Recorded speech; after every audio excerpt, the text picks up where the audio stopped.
लक्ष्य प्रणाम है मेरे माता सज्जनों। आप सबके श्री चरणों में मेरी असंख्य बार चरण वंदना स्वीकार कीजिएगा।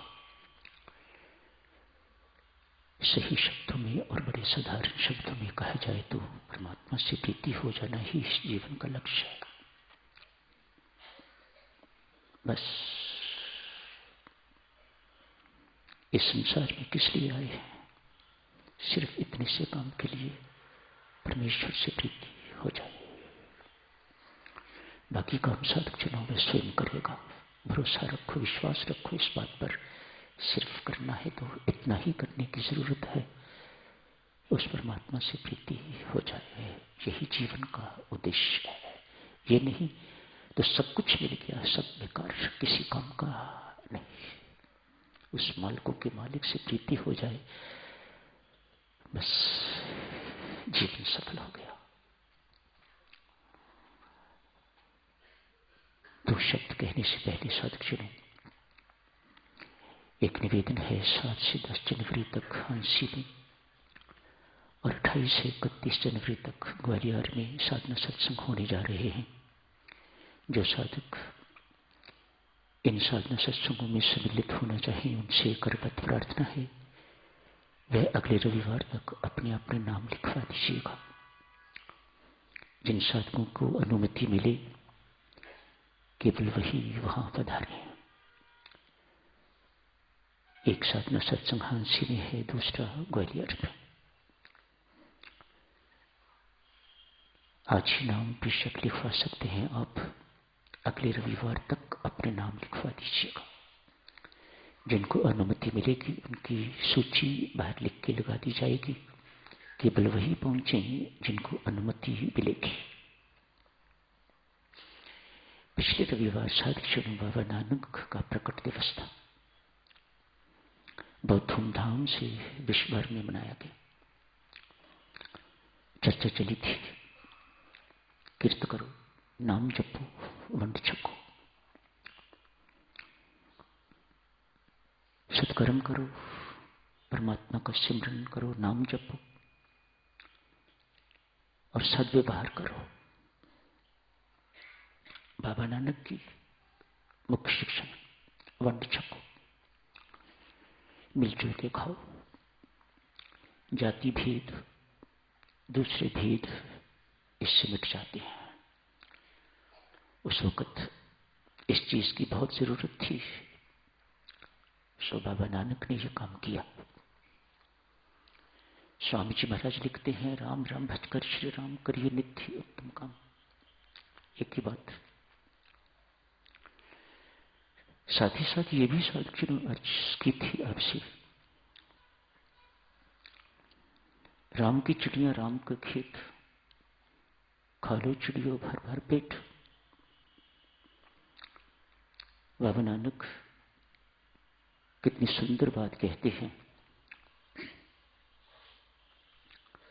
खा लो चिड़ियों भर भर पेट, राम की चिड़िया राम का खेत, खा लो चिड़ियों भर भर पेट, सब कुछ परमात्मा का है। यहीं से देवियों सज्जनों त्याग की चर्चा शुरू हुई थी। सबसे बड़ा त्याग अपना कुछ नहीं मानना, सब परमात्मा का है। और सबके लिए इससे बड़ा त्याग और क्या हो सकता है। इसमें मैं मेरा का त्याग, इसमें सब प्रकार की आसक्तियों का त्याग, इसमें सुपीरियरिटी का त्याग।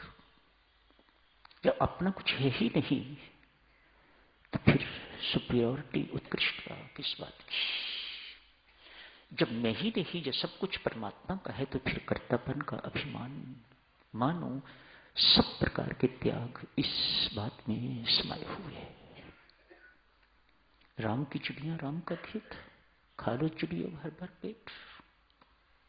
मैं कौन हूं रोकने वाला, मैं कौन हूं रखवाली करने वाला। सब कुछ परमात्मा का है। यहां से त्याग की चर्चा शुरू हुई थी।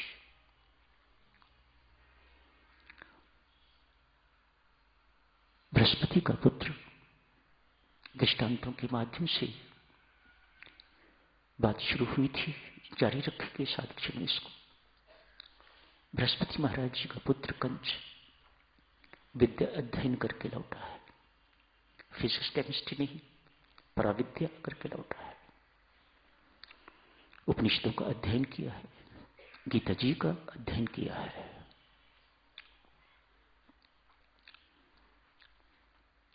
पराविद्या का अध्ययन करके लौटा है। शास्त्री यहां कहता है विद्या वह है जो विनम्रता दे। फिजिक्स, केमिस्ट्री, एमए, पीएचडी तो उत्कृष्टता देती है, पराविद्या नहीं। पराविद्या उत्कृष्टता नहीं देती। यदि इसने उत्कृष्टता दी है, जैसे कि कंच को दी, कंच को लगा कि मैं अपने पिता से ज्यादा पढ़ लिख गया हूं। अनेक वर्षों की विद्या के बाद घर लौटा है कंच। बाप देवताओं की गुरु बृहस्पति जी महाराज पुत्र की आंतरिक दशा को समझ के ये ठीक नहीं है, रोगी है, इसका रोग ठीक करना चाहिए। मात्र इतना ही पूछा, बेटा इतने वर्षों के बाद घर लौटे हो, गुरुकुल में रहे हो, आश्रम में रहे हो, गुरुचरणों में रहे हो, क्या शांति मिली? ईमानदार था। आखिर पुत्र किसका? बृहस्पति जी महाराज का। तत्काल कहा, नहीं पिताश्री, शांति नहीं मिली। त्याग कर बेटा, त्याग कर शांति मिलेगी। इतना पढ़ने लिखने के बाद त्याग का यही अर्थ समझा। सब कुछ शरीर संबंधी सब कुछ छोड़ने की आवश्यकता है। सिर्फ इन कपड़ों में कंच जी साधना करने के लिए चले गए।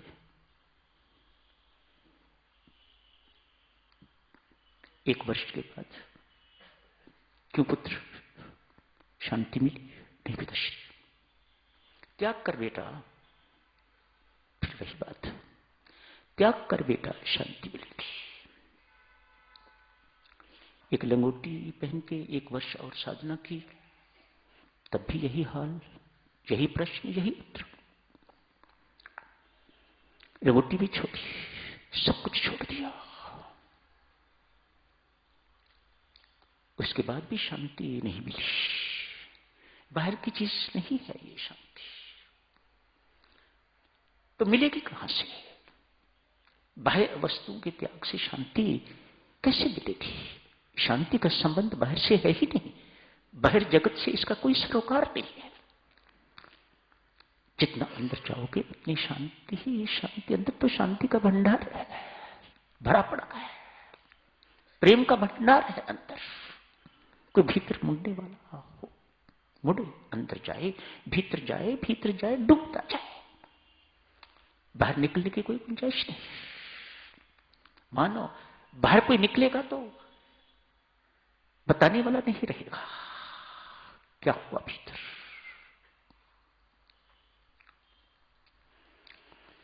त्याग कर बेटा, शांति मिलेगी। क्या त्याग करूं? क्या रह गया है बाकी? ये शरीर ही बाकी है। अभी तक बुद्धि, देह बुद्धि ही है। अभी तक बुद्धि देह बुद्धि ही है। उसको शरीर के आगे कुछ और दिखाई नहीं दे रहा, शरीर ही बाकी है। इसी का त्याग करता हूं पिताश्री। मैं इस शरीर को खत्म करता हूं, पर मुझे शांति चाहिए। पिता भीतर ही भीतर बैठा है, चिता तैयार करवाई। बृहस्पति जी महाराज ने अपने पुत्र के लिए चिता तैयार की। देखता हूं तू वाक्य ही दे त्याग करने के लिए तैयार है कि ऊपर ऊपर से ही कह रहा है। तेरी सिंसियरिटी की, तेरी ईमानदारी की परख करना चाहता हूं, तब तुझे आगे का रास्ता दिखाऊंगा। चिता तैयार हो गई। कंच निस्संदेह ईमानदार था, वेरी सिंसियर। चिता भी कूदने के लिए तैयार। पिता ने, गुरु महाराज ने बाह पकड़ी। बेटा, देह त्याग से त्याग तेरा पूर्ण नहीं होने वाला। वासना के कारण तुझे दूसरी देह मिल जाएगी। त्याग करता है तो वासना का त्याग कर, चित्त का त्याग कर। यहां शब्द प्रयोग किए चित्त का, जिसमें वासना घर किए हुए है। बड़ी गंदी चीज है साधक जन। सिर्फ काम वासना ही वासना नहीं है, बहुरूपणी है वासना। गंदी नाली है देवियों सज्जनों। वासना की ये उदाहरण कभी भूलना ना, तो आपको पता लगता रहेगा कि ये वासना कितनी गंभीर है, कितनी गहरी है, और इसके त्याग के बिना त्याग पूर्ण कभी नहीं हो सकेगा। मात्र काम वासना ही काम वासना नहीं है। ये तो एक छोटा सा मामूली सा हिस्सा है वासना का। वासना तो अनंत है, गंदी नाली है। जमादार आया, खूब सफाई की। घर की नाली की बात कीजिएगा, गंदी नाली कभी कभी होती है जिसमें आप तरह तरह की चीजें फेंकते जाते हैं। खूब सफाई की है आपने, सफाई करवाई है, उसके बावजूद भी, सब कुछ करने के बावजूद भी उसमें अभी बू नहीं गई। नाली तो साफ है। संत महात्मा यहां समझाते हैं, नाली की सफाई तो हो गई, लेकिन नाली के अंदर जो दरारें हैं उसकी सफाई नहीं हुई, वह अभी भी उसमें गंदगी भरी पड़ी है, इसीलिए बू आ रही है। उस बू को वासना कहा जाता है। वह गंदगी जो दरारों में भरी पड़ी है, वह बू मारेगी कि नहीं मारेगी? ज्यादा बू मारेगी। आपने ऊपर ऊपर तो सफाई कर दी, लेकिन जो दरारों में गंदगी भरी पड़ी है तो सड़ांत मारेगी। नाली तो बू मारती थी, वह सड़ांत मारेगी। बेटा, वासना का त्याग कर, तेरा त्याग पूर्ण होगा। कामनाओं का त्याग कर, बुराइयों का त्याग कर, उत्कृष्टता का त्याग कर। इन कामनाओं की आसक्ति मां है, जडनी है, उसका त्याग कर। मैं और मेरेपन का त्याग कर। साधक जन, एक एक करके इन शब्दार्थों की चर्चा करेंगे अगले रविवार, उससे अगले रविवार जारी रखेंगे। आज साधक जन आगे बढ़ते हैं, थोड़ा सा आसक्ति का त्याग शुरू करते हैं। आसक्ति क्या है? राग। साधारण शब्दों में राग क्या है? एक ही चीज का राग गाना। राग, आप राग गाते हो ना, एक ही चीज के पीछे पड़ जाना, राग। इसलिए इसका नाम राग है। क्या हुआ? आज किसी से मिलन हुआ, बार बार मिलन की इच्छा उत्पन्न हुई, दूसरी बार मिलन हुआ, तीसरी बार मिलन हुआ, बार बार मिलन की इच्छा उत्पन्न होनी।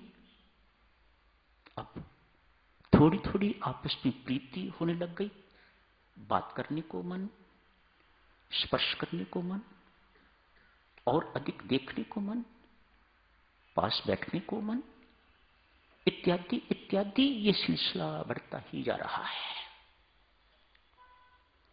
अब अपनापन महसूस होने लग गया है, इसको कहेंगे राग।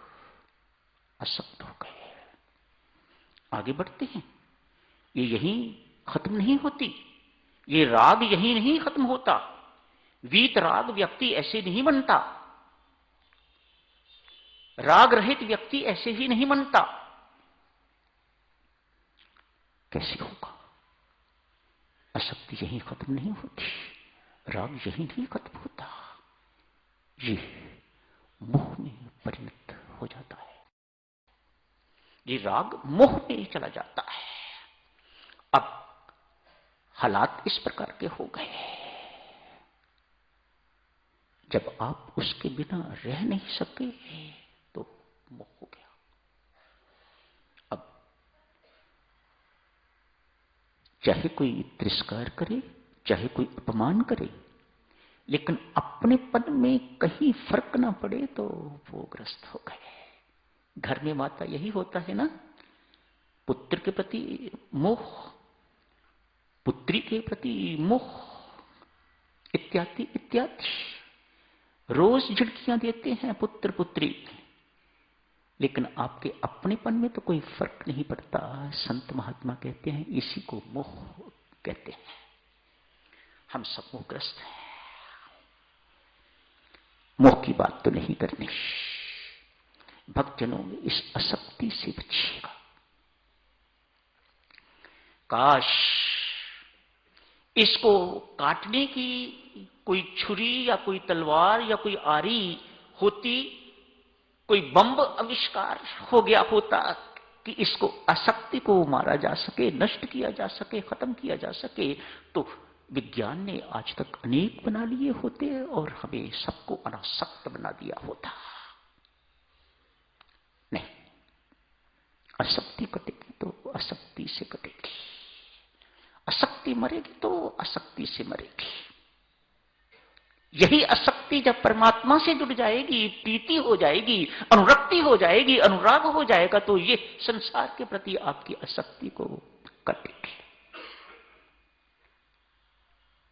संत महात्मा बार बार याद दिलाते हैं, त्याग के तुरंत बाद शांति मिलती है। जितनी जितनी मात्रा में त्याग होता जाएगा, घबराइएगा मत, इस शब्द से करना ही पड़ेगा, इसके बिना कोई चारा नहीं। जितनी जितनी मात्रा में त्याग होता जाएगा, उतनी उतनी मात्रा में आपकी शांति बढ़ती जाएगी। पक्का इसे। आज एक कौवा कहीं से रोटी का टुकड़ा उठा रहा है, उठ के किसी पेड़ पर बैठ गया है, आराम से खाता हूं। जाति भाई के लोग आ गए, अनेक सारे कौवे। नीचे नीचे नहीं आए तो हम ऊपर आते, इस टुकड़े का हिस्सा हमें भी दो। एक ही टुकड़ा है, एक रोटी का टुकड़ा कौवे के मुख में, चोंच में। बेचारा घबरा के भागा है। कहते हैं 1 घंटे तक भागता रहा, वे सारे के सारे पीछे पड़े रहे, थक गया बेचारा। खुशकिस्मत थक गया, हम नहीं थके अभी तक। वे तो 1 घंटे में थक गया कौवा। हमारी तो 60-60 साल 70-70 साल की आयु हो गई है, लेकिन हम अभी तक थके नहीं हैं, दौड़े जा रहे हैं, दौड़े जा रहे हैं, अंधी दौड़। कोई पता नहीं कहां पहुंचना है, लेकिन दौड़े जा रहे हैं। कौवा बहुत समझदार मेरी माता, पेड़ पर बैठ गया, थक गया, अपने मुख से जो रोटी का टुकड़ा था उसे नीचे फेंक दिया। रोटी के टुकड़े से आसक्ति थी, रोटी के टुकड़े से राग था। उसे नीचे फेंकने से जितने पीछे पड़े हुए थे सब टुकड़े के पीछे पड़ गए, उसका पीछा छूट गया। मुस्कुरा रहा है उन मूर्खों पर जो एक टुकड़े पर लड़ रहे हैं। क्या किया? उस आसक्ति का त्याग कर दिया। उस वस्तु के साथ आसक्ति थी, वस्तु के साथ आसक्ति हो, बंदे के साथ आसक्ति हो, आसक्ति आसक्ति ही है साधक जनों। ये अशांत रखने के लिए, बेचैन रखने के लिए, दुख देने के लिए पर्याप्त है। समय हो गया है साधक जन, यही चर्चा समाप्त करने की इजाजत दीजिएगा। अगले रविवार को आगे जारी रखेंगे। धन्यवाद।